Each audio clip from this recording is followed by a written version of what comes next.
Wonderful day! I'm Mariette Savidana, leader of the Group 3 and the first reporter for the Chapter 4 of the Lean Enterprise named Compensation. Compensation, such as money given or received as payment of reparation as for a services or loss. It may be also as a reward for exceptional job performance like bonuses, commissions, stock profit sharing, and gain sharing.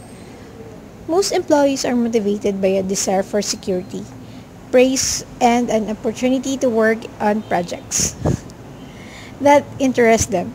On the other hand, entrepreneurs are motivated by autonomy and achievement. Autonomy, a need to be in charge, with no one to lean on or blame when things go wrong. Achievement, the achiever accomplishing great works as by great effort, skill, perseverance, and courage. The power of the upside.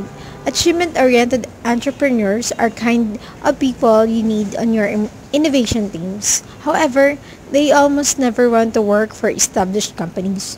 And it isn't because corporate work is a bigger challenge than living in a dank basement and subsisting on ramen. It's because corporate work doesn't allow them to take big risks in return for unimaginably large rewards. For them, a regular job with a top drawer salary or house size signing bonus is a waste of time, not because the paycheck isn't fat enough, but because the risk and rewards profile doesn't align with their worldview. They're looking to risk everything for an exponential return. Figuratively speaking, they risk a 99% chance of ending up broke for a 1% shot of winning and ruling the world. And here are the highly motivating compensation formulas for each type of employees. Good afternoon, everyone. The topic is all about managing director. A managing director or CEO describes the position of the most senior corporate officer or administrator of managing for-profit. The managing director typically reports to the board of directors and in charge in maximizing the value of entity. Here are the roles of being a managing director. The first one is performance. As a managing director, your performance is a key to be successful in a business venture. The components are implement, execute, prosper, fulfill, accomplish, perfect, complete, achieve, finished, succeed, capable, and those are the necessary characteristics of a managing director. The next one is privacy policies. Every business has its own policies, or also called as rules and regulations.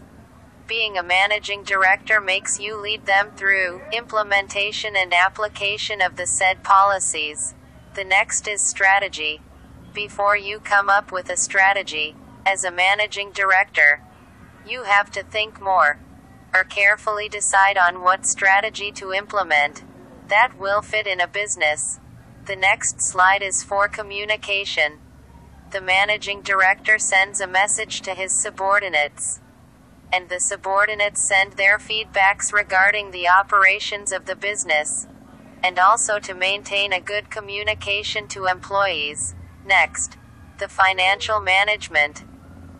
As a managing director, you need to check and control the financial management of the company to maintain the stability of financial position of the company. The next is teamwork. Teamwork.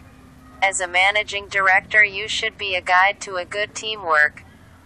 When you motivate your employees to work as a team, the more you can come closer to success.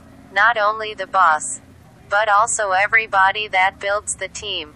The last part is accountability.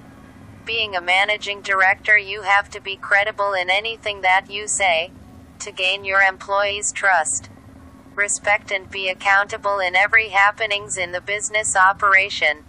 Because being a managing director, they are your responsibility. That's all. Thank you for listening. Hello, good day to everyone. I'm Joseph Recayano, and I'm gonna introduce to you the innovation and acquisition. The innovation is the act or process of introducing new idea, devices, or methods, or we also calibrate existing product to have a new specification. And now we have the 4 models of innovation that developed by John Besant and Joe Teed: the product, process, position, and paradigm innovation. First is product innovation. It is the changes in the things of products or services which an organization offers. Before, we only used diskette to store a file that has the memory of kilobytes, where we can only store some documents. But now the innovation for this storage comes with terabytes that you can store even a lot of movies. The next is process innovation. It is the changes in the ways in which products and services are created or delivered. It is about the innovation of the things that helps people to make their work accurate and fast. Our example for this is if we are conducting research. Before, there is no networking sites, and our ancestors only used books for research. Next is position innovation. It is the changes in context in which the products and services are framed and communicated.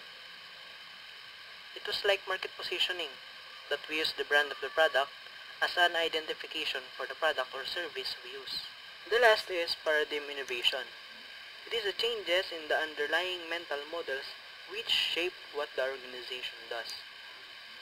It is how we describe the brand of the product or service on how they offer it or what is its set standard. The next topic is acquisition. Acquisition is an act of acquiring something that is acquired by someone. And we have 2 types of acquisition: the friendly acquisition and the hostile acquisition. First is friendly acquisition. It occurs when the target firm expresses its agreement to be acquired. You may determine the friendly acquisition if you can acquire the business in a whole. And last is the hostile acquisition. It occurs when the acquiring firm needs to actively purchase large stake of the target company in order to have a majority stake. Acquisition is hostile if the agreement of acquiring offers you only the majority of stock.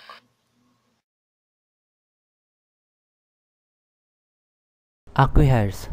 What do we mean by acquihires? Acquihires is an act or instant of buying out of a company primarily for the skills and expertise of its staff rather than the products or services it supplies. The business that is usually acquihired are those startup business to harvest their talent.